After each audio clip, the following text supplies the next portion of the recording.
सोचिए, एक छोटे से शहर का कबाड़ डीलर और फिर भारत के सबसे अमीर लोगों में से एक। यह सफर कैसा रहा होगा?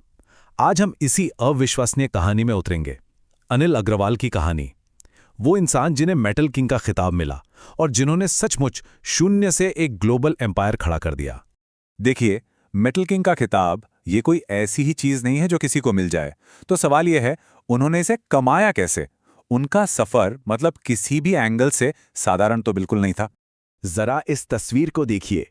एक तरफ पटना की गलियां और एक छोटा सा स्क्रैप का कारोबार, और दूसरी तरफ अरबों डॉलर का एक ग्लोबल नेचुरल रिसोर्स एम्पायर। ये जो फर्क है ना, यही दिखाता है कि अनिल अग्रवाल ने क्या कमाल कर दिखाया है। तो यहाँ पर सबसे बड़ा सवाल यही उठता है ना, कि भाई एक अकेला इंसान बिल्कुल जीरो से शुरू करके इतना बड़ा ग्लोबल साम्राज्य बना कैसे लेता है?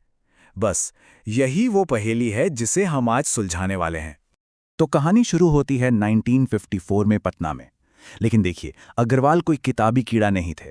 उनका मानना था कि असली सबक क्लासरूम में नहीं, सड़क पर मिलता है। और इसीलिए सिर्फ 19 साल की उम्र में उन्होंने एक बहुत बड़ा हिम्मत वाला फैसला लिया। सब कुछ पीछे छोड़कर सपनों के शहर मुंबई की तरफ निकल पड़े। और मुंबई में ही असली कहानी शुरू हुई। चलिए देखते हैं कि कैसे उन्होंने कबाड़ के ढेर से अपने साम्राज्य की नींव रखी। देखिए, उनका ये जो उदय था ना, वो कोई इत्तेफाक नहीं था। ये एक सोची समझी चाल थी। शुरुआत हुई 70 के दशक में स्क्रैप मेटल के व्यापार से। फिर 1976 में उन्होंने अपना पहला बड़ा दांव खेला। एक छोटे मैन्युफैक्चरर को खरीद लिया। हर कदम पिछले कदम पर बना था और इसका नतीजा 1986 में स्टेरिलाइट इंडस्ट्रीज की स्थापना। ये कोई जुआ नहीं था, ये एक मास्टर प्लान था।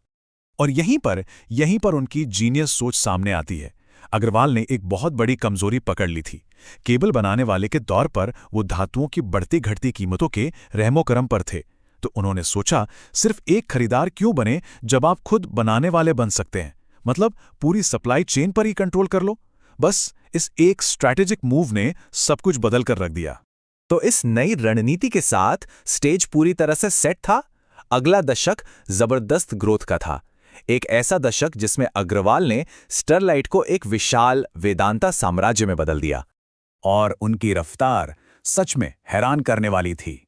1993 में उन्होंने भारत का पहला प्राइवेट कॉपर स्मेल्टर खोला। लेकिन वो यहीं नहीं रुके। उन्होंने कुछ और भी दहाड़ दिया। उन्होंने बाल्को और हिंदुस्तान जिंक जैसी सरकारी कंपनियों को खरीदना शुरू कर दिया। ये एक ऐसा कदम था जिसकी हिम्मत उस दौर में कुछ ही लोग कर सकते थे। लेकिन जो असली गेम चेंजर था वो आया 2003 में। वेदांता को लंदन स्टॉक एक्सचेंज में लिस्ट करना, ये सिर्फ एक मील का पत्थर नहीं था, ये दुनिया के लिए एक ऐलान था। अचानक अग्रवाल के पास ग्लोबल पैसा था, इंटरनेशनल क्रेडिट था, और इसने उनके बड़े से बड़े इरादों के लिए सारे दरवाजे खोल दिए। लेकिन कहते हैं ना, इतनी तेज तरक्की शायद ही कभी बिना परछाई की आती है। तो सफलता के साथ विवाद भी आए, और वो विवाद छोटे मोटे नहीं थे। वेदांता के जो माइनिंग ऑपरेशंस थे, उन पर बहुत सवाल उठे। इल्जाम लगे कि खतरनाक कचरे को सही से डिस्पोज नहीं किया जा रहा।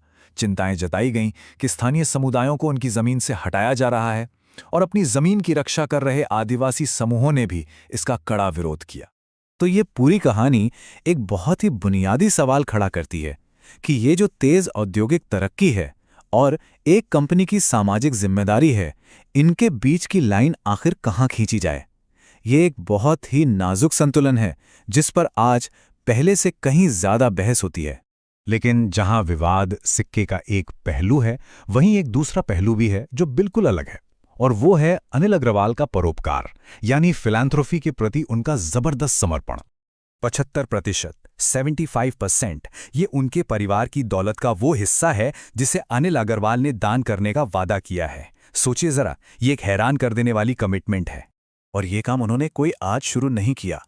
बहुत पहले 1992 में ही उन्होंने वेदांता फाउंडेशन की स्थापना की थी। ये फाउंडेशन हेल्थ, एजुकेशन और गांवों के विकास जैसे जरूरी क्षेत्रों पर काम करती है। और उनकी सबसे बड़ी पहलों में से एक है हजारों नंदघर बनाना। ये मॉडर्न आंगनवाड़ी केंद्र हैं जो अनगिनत बच्चों की जिंदगी बदल रहे हैं। तो एक स्क्रैप डीलर से एक मल्टीनेशनल कंपनी के चेयरमैन तक उनका ये सफर, इसमें कोई शक नहीं कि भारतीय बिजनेस के इतिहास के सबसे यादगार चैप्टर्स में से एक है। उद्योग और समाज सेवा दोनों में उनके योगदान के लिए उन्हें पद्म भूषण जैसे देश के सर्वोच्च सम्मानों से भी नवाजा गया है। वो एक ऐसे इंसान हैं जिनकी कहानी में अटूट दृढ़ संकल्प भी है और गहरे विरोधाभास भी।